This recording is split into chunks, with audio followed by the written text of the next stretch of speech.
About 9 o'clock on the night of Saturday, the 2nd of September, 1666, and rather more than 9 months after the incidents last related, 3 men took their way from Smithfield to Islington.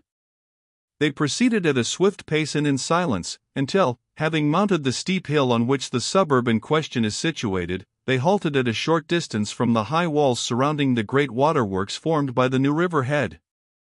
The night was dark, but free from cloud, in consequence of a strong easterly wind which prevailed at the time. "It is dark in London now," observed one of the 3 persons to his companions as he cast his eye in the direction of the great city, that lay buried in gloom beneath them, "but there will be light enough soon." "A second dawn, and brighter than the first, shall arise upon it," replied one of his companions, a tall, gaunt man, whose sole covering was a sheepskin girded round his loins. "Such a flame shall be kindled within it, as hath not been seen since showers of brimstone and fire descended upon the sinful cities of the plain. The Lord shall come with flames of fire," he added, pointing his long staff towards the city. "He shall make them like a fiery oven, in the time of his wrath. They shall be utterly consumed." "Amen," exclaimed the 3rd person, who stood near him, in a deep voice, and with something of a foreign accent. "Not so loud, friends," rejoined the first speaker. "Let us set about the task. I will ascertain that no one is on the watch." With this he moved towards the waterworks, and skirting the circular walls, to satisfy himself that all was secure, he returned to his companions, and they proceeded to the principal entrance to the place. Noiselessly unlocking the gates, the leader of the party admitted the others into an open space of some extent, in the midst of which was a large reservoir of water. He then gave each of them a small key, and bidding them use dispatch, they began to turn the cocks of the leaden pipes connected with the reservoir, while he hastened to the further end of the enclosure, and employed himself in a similar manner. In this way, and in less than a quarter of an hour, the whole of the cocks were stopped. "And now give me the keys," said the leader. Taking them as they were offered, he added his own to the number, and flung them as far as he could into the reservoir, laughing slightly as the noise of the splash occasioned by their fall into the water reached the ears. "They will not be found till this pool is drained," he observed to his companions. "And now let us go. Our business here is done." "Stay yet a moment," cried Solomon Eagle, who was standing at the brink of the reservoir, with his eyes fixed upon it. "Stay," he cried, arresting him. "A vision rises before me. I see in this watery mirror a representation of the burning city. And what are those fearful forms that feed the flames? Fiends, in our likeness, fiends. And see how wide and far the conflagration spreads. The whole city is swallowed up by an earthquake. It sinks to the bottomless pit down, down." "No more of this," cried the leader, impatiently. "Come along." And, followed by the others, he rushed to the gates, and locking them after him, flung the key away. £100 were paid to the servant of the chief officer of the works to bring those keys to me, he said, and he executed his commission faithfully and well. Water will be vainly sought for to quench the conflagration. "I like not the vision I have just beheld," said Solomon Eagle, in a troubled tone. "It seems to portend mischief." "Think of it no more," rejoined the leader, "or regard it as it was a phantom created by your overheated imagination. Yon city has sinned so deeply, that it is the will of heaven it should be destroyed, and it has been put into our hearts by the supreme power to undertake the terrible task. We are the chosen instruments of the divine displeasure. Everything favors the design, the long-continued dry weather, the strong easterly wind, which will bear the flames into the heart of the city, the want of water, occasioned by the stopping of these pipes, the emptying of the various aqueducts, and the destruction of the Thames water tower, which we have accomplished. Everything favors it, I say, and proves that the hand of heaven directs us. Yes, London shall fall. We have received our commission from on high, and must execute it, regardless of the consequences. For my own part, I feel as little compunction to the task as the thunderbolt launched from on high does for the tree it shivers. Philip Grant has uttered my sentiments exactly, said the man who, it has been mentioned, spoke with a slight foreign accent. I have neither misgiving nor compunction. You appear to have forgotten your own denunciations, brother. Not so, brother Hubert, rejoined the enthusiast, and I now recognize in the vision a delusion of the evil one to turn me from my holy purpose. But it has failed. The impious and impenitent city is doomed, and nothing can save it. And yet I would fain see it once more as I beheld it this morn when day arose upon it for the last time, from the summit of St. Paul's. It looked so beautiful that my heart smote me, and tears started to my eyes, to think that those goodly habitations, those towers, temples, halls, and palaces, should so soon be levelled with the dust. Hear what the prophet saith, rejoined Hubert. Thou hast defiled thy sanctuaries by the multitude of thine iniquities, by the iniquity of thy traffic. Therefore will I bring forth a fire from the midst of thee, and will bring thee to ashes upon the earth, in the sight of all those that behold thee. Solomon Eagle flung himself upon his knees, and his example was imitated by the others. Having recited a prayer in a low deep tone, he arose, and stretching out his arms, solemnly denounced the city. As he pronounced the words, a red and fiery star shot from the dark vault of the sky, and seemed to fall in the midst of the city. Did you not see that sign? Cried Grant, eagerly. It heralds us to our task. So saying, he ran swiftly down the hill, and, followed by the others, did not slacken his pace till they reached the city. They then shaped their course more slowly towards St. Paul's, and having gained the precincts of the cathedral, Solomon Eagle, who now assumed the place of leader, conducted them to a small door on the left of the great northern entrance, and unlocking it, ushered them into a narrow passage behind the rich carved work of the choir. Traversing it, they crossed the mid-aisle, and soon reached the steps leading to St. Faith's. It was profoundly dark, but they were all well acquainted with the road, and did not miss their footing. It required, however, some caution to thread the ranks of the mighty pillars filling the subterranean church. But at last this was accomplished, and they entered the vault beyond the charnel, where they found Chawles and Judith Malmains. The former was wrapped in a long black cloak, and was pacing to and fro within the narrow chamber. When Solomon Eagle appeared, he sprang towards him, and regarding him inquiringly, cried, "Have you done it? Have you done it?" The enthusiast replied in the affirmative. "Heaven be praised," exclaimed Chawles. And he skipped about with the wildest expressions of delight. A gleam of satisfaction, too, darted from Judith's savage eyes. She had neither risen nor altered her position on the arrival of the party, but she now got up, and addressed the enthusiast. A small iron lamp, suspended by a chain from the vaulted roof, lighted the chamber. The most noticeable figure amidst the group was that of Solomon Eagle, who, with his blazing eyes, long jet-black locks, giant frame, and tawny skin, looked like a supernatural being. Near him stood the person designated as Robert Hubert. He was a young man, and appeared to have lived a life of great austerity. His features were thin, his large black eyes set in deep caverns, his limbs seemed almost destitute of flesh, and his looks wild and uncertain, like those of an insane person. His tattered and threadbare garb resembled that of a French ecclesiastic. The third person, who went by the name of Philip Grant, had a powerful frame, though somewhat bent, and a haughty deportment and look, greatly at variance with his miserable attire and haggard looks.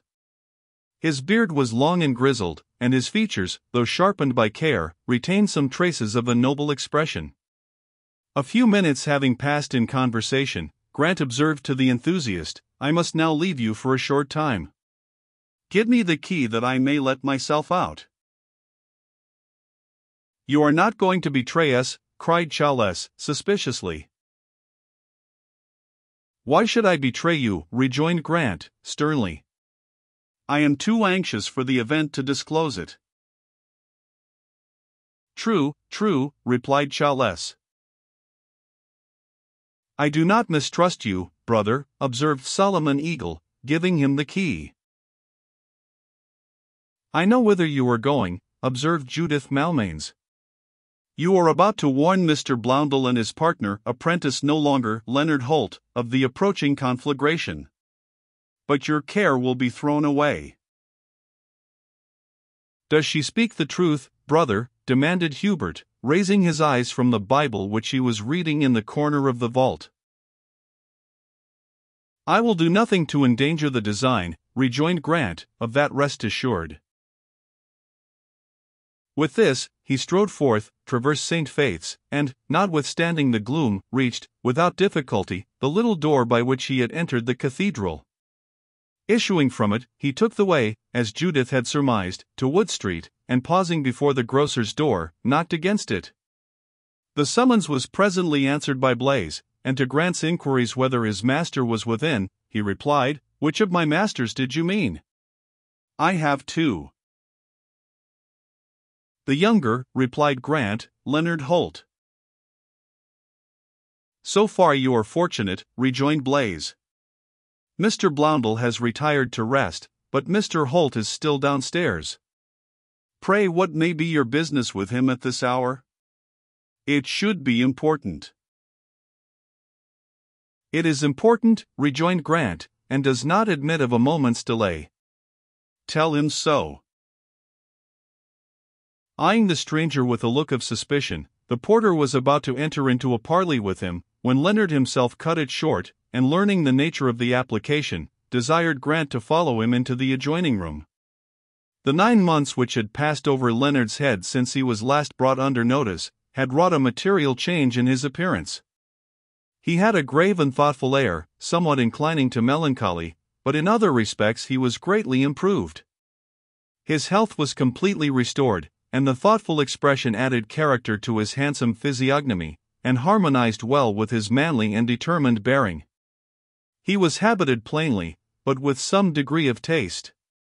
As Judith Malmains had intimated, he was now Mr. Blondel's partner, and his whole appearance denoted his improved circumstances.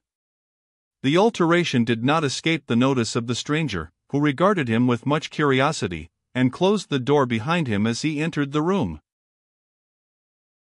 "You are looking much better than when we last met, Leonard Holt," he said, in tones that made his hearer start, "and I am glad to perceive it. Prosperity seems to attend your path, and you deserve it, whereas misery and every other ill, and I deserve them, dog mine." "I did not recognize you at first, Mr. Thoby," replied Leonard, "for, in truth, you are much changed. But you desire to speak with me on a matter of importance. Can I aid you? You may need money. Here is my purse." "I do not want it," replied the other, scornfully rejecting the offer. "I have a proposal to make to you." "I shall be glad to hear it," replied Leonard. "But first tell me how you effected your escape after your arrest on that disastrous night when, in self-defense, and unintentionally, I wounded your son, Lord Argentine." "Would you had killed him?" cried the other, fiercely. "I have lost all feelings of a father for him. He it was who contrived my arrest, and he would have gladly seen me borne to the scaffold, certain it would have freed him from me forever. I was hurried away by the officers from the scene of strife, and conveyed to the tun at Cornhill, which you know has been converted into a roundhouse, and where I was locked up for the night. But while I was lying on the floor of my prison, driven well nigh frantic by what had occurred, there were 2 persons without laboring to effect my deliverance, nor did they labor in vain.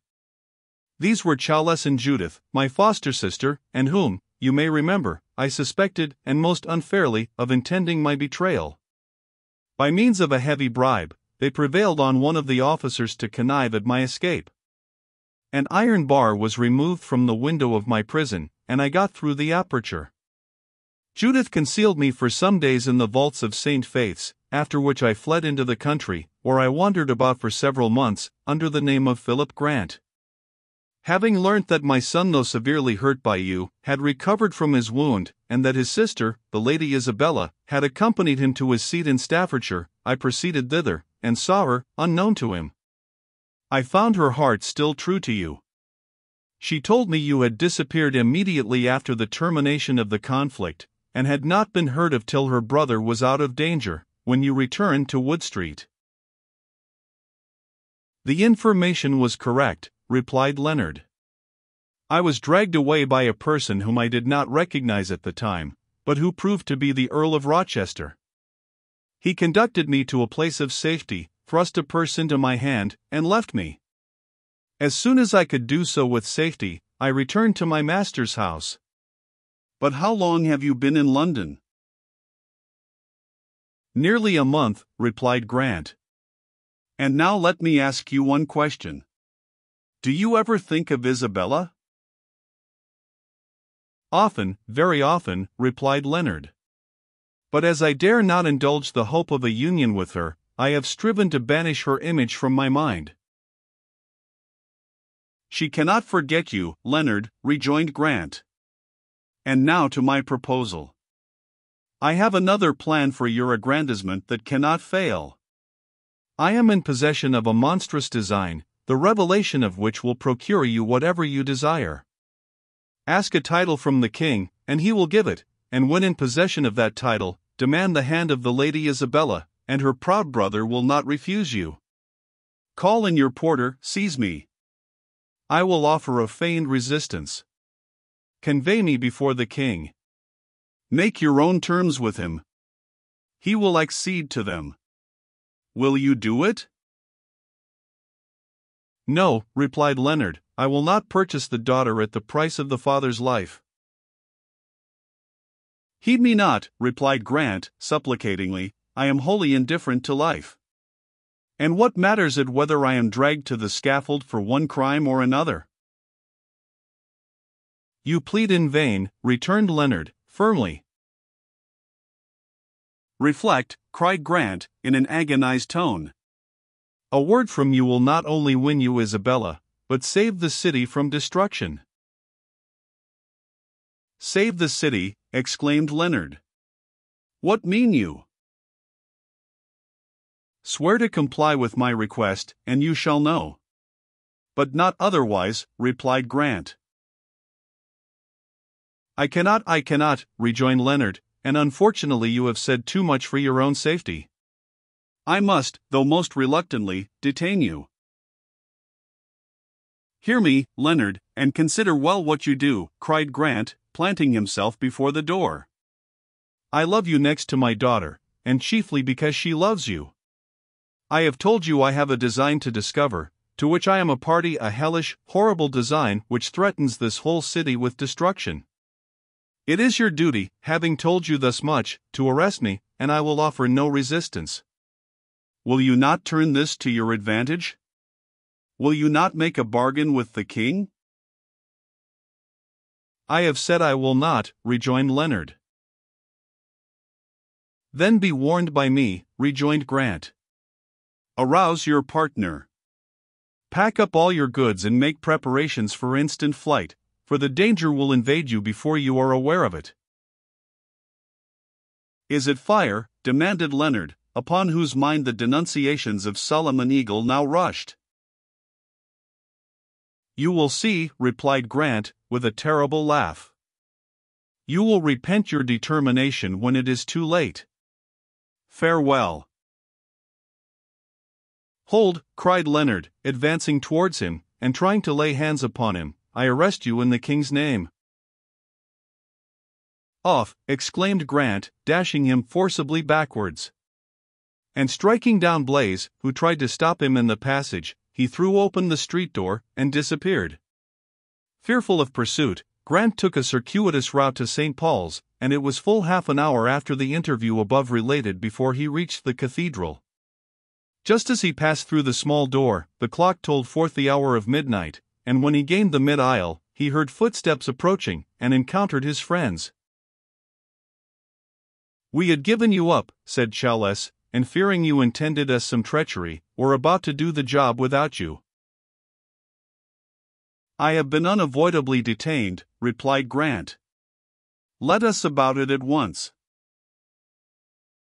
"I have got the fireballs with me," observed Hubert. "It is well," returned Grant. Quitting the cathedral, they proceeded to Thames Street, and tracking it to Fish Street Hill, struck off on the right into an alley that brought them to Pudding Lane.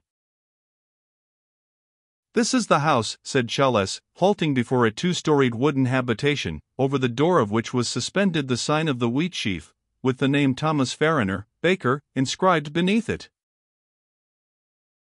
"And here," said Hubert, "shall begin the Great Fire of London." As he said this, he gave a fireball to Solomon Eagle, who lighted the fuse at Charles's lantern. The enthusiast then approached a window of the baker's shop, and breaking a small pane of glass within it, threw the fireball into the room. It alighted upon a heap of chips and faggots lying near a large stack of wood used for the oven, and in a few minutes the whole pile had caught and burst into a flame, which, quickly mounting to the ceiling, set fire to the old, dry, half-decayed timber that composed it.